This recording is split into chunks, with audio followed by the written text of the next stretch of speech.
ನಾನಿವತ್ತು ವಡಾಪಾವ್ ಮಾಡ್ತಾ ಇದ್ದೀನಿ. ಟೇಸ್ಟ್ನು ಕೂಡ ಡಿಫ್ರೆಂಟ್, ಹಾಗೆ ಮಾಡೋ ಶೈಲಿನೂ ಕೂಡ ಬೇರೆದು. ಹೇಗೆ ಮಾಡೋದಂತ ಹೇಳಿ ನೋಡ್ಕೊಂಡು ಬರೋಣ. ಮೊದಲಿಗೆ ನಾನು ಒಂದು ಸ್ವಲ್ಪ ಪುದೀನ, ಒಂದು ಸ್ವಲ್ಪ ಕರಿಬೇವು, ಹಾಗೆ ಸ್ವಲ್ಪ ಬೆಳ್ಳುಳ್ಳಿ, ಸ್ವಲ್ಪ ಶುಂಠಿ, ಖಾರ ನೋಡಿಕೊಂಡು ಮೆಣಸಿನ್ಕಾಯಿ ಇದನ್ನೆಲ್ಲ ತೊಗೊಂಡಿದ್ದೀನಿ. ಒಂದು ಜಾರ್ ತೊಗೊಂಡ್ಬಿಟ್ಟು ಆ ಜಾರಿಗೆ ತೊಗೊಂಡಿರೋ ಎಲ್ಲ ಇಂಗ್ರೀಡಿಯೆಂಟ್ನ ಹಾಕ್ಕೊಂಡು ಇದನ್ನು ಪೇಸ್ಟ್ ಮಾಡ್ಕೊಂಡು ಬರೋಣ ತರಿಯಾಗಿ.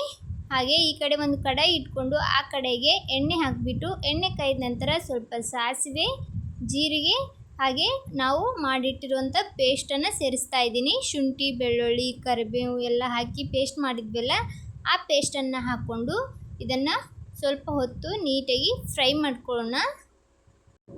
ಇದೆಲ್ಲ ನೀಟಾಗಿ ಫ್ರೈ ಆದ ನಂತರ ಇದಕ್ಕೆ ಮಸಾಲೆ ಪೌಡ್ರೆಲ್ಲ ಸೇರಿಸ್ತಾ ಇದ್ದೀನಿ.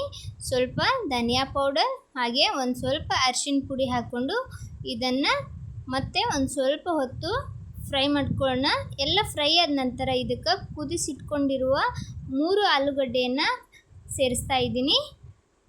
ಆಲೂಗಡ್ಡಿನ ಕುದಿಸಿ ಅದನ್ನು ಈ ಥರ ಸ್ಮ್ಯಾಶ್ ಮಾಡಿ ಇಟ್ಕೊಂಡಿದ್ದೆ, ಅದನ್ನು ಸೇರಿಸ್ಬಿಟ್ಟು ನೀಟಾಗಿ ಇದನ್ನು ಮಿಕ್ಸ್ ಮಾಡ್ಕೊಳ್ಬೇಕು.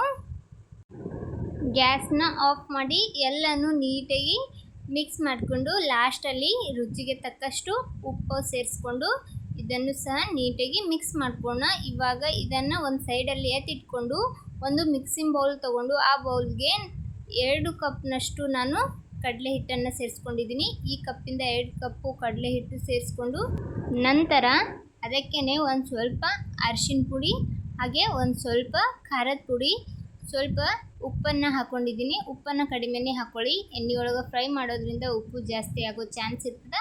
ಲಾಸ್ಟಲ್ಲಿ ನೀರು ಹಾಕ್ಕೊಂಡು ಇದನ್ನು ನೀಟಾಗಿ ಕಲಿಸ್ಕೊಳ್ಳೋಣ. ಈ ಥರ ಕನ್ಸಿಸ್ಟೆನ್ಸಿ ಬರೋವರೆಗೂ ಇದನ್ನು ಕಲಸಿ ಇಟ್ಕೊಳ್ಳೋಣ. ಈ ಕಡೆ ಎಣ್ಣೆನೂ ಸಹ ಕಾಯ್ಲಿಕ್ಕೆ ಇಟ್ಟಿದ್ದೆ, ಎಣ್ಣೆನೂ ಸಹ ಕಾದಿತ್ತು. ಕಾಯ್ದಿರೋ ಎಣ್ಣೆಗೆ ಹಿಟ್ಟನ್ನು ತೂತಿರೋ ಚಾಣಿಯಿಂದ ಈ ಥರ ಹಾಕ್ಕೊಂಡು ಇದನ್ನು ಗೋಲ್ಡನ್ ಬ್ರೌನ್ ಕಲರ್ ಬರೋವರೆಗೂ ನೀಟಾಗಿ ಫ್ರೈ ಮಾಡ್ಕೊಂಡಿದ್ದೀನಿ.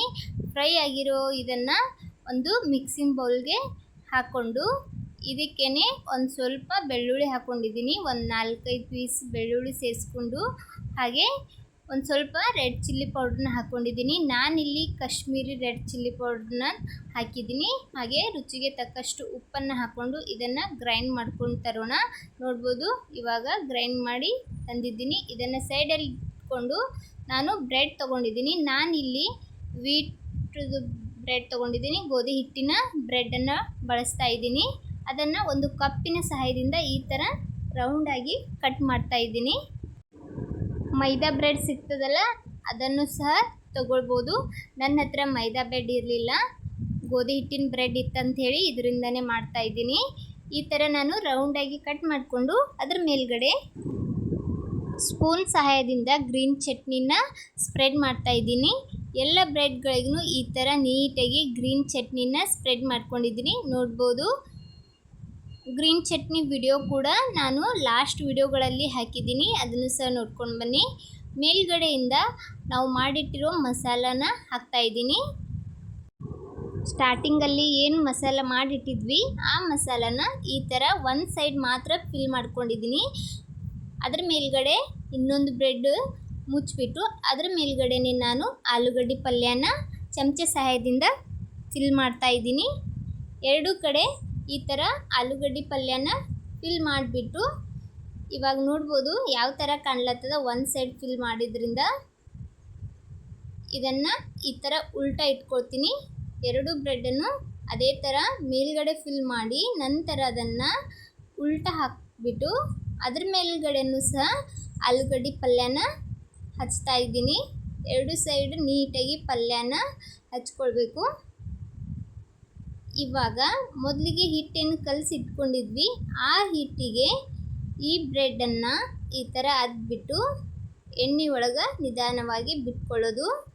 ಒಂದು ಸೈಡ್ ನೀಟಾಗಿ ಫ್ರೈ ಆದ ನಂತರ ಅದನ್ನು ಇನ್ನೊಂದು ಸೈಡ್ ನಿಧಾನವಾಗಿ ಎತ್ತಿ ಹಾಕ್ಕೊಳ್ಳೋಣ. 2 ಸೈಡ್ ಫ್ರೈ ಆದ ನಂತರ ಅದನ್ನು ತೆಗೆಯೋದು.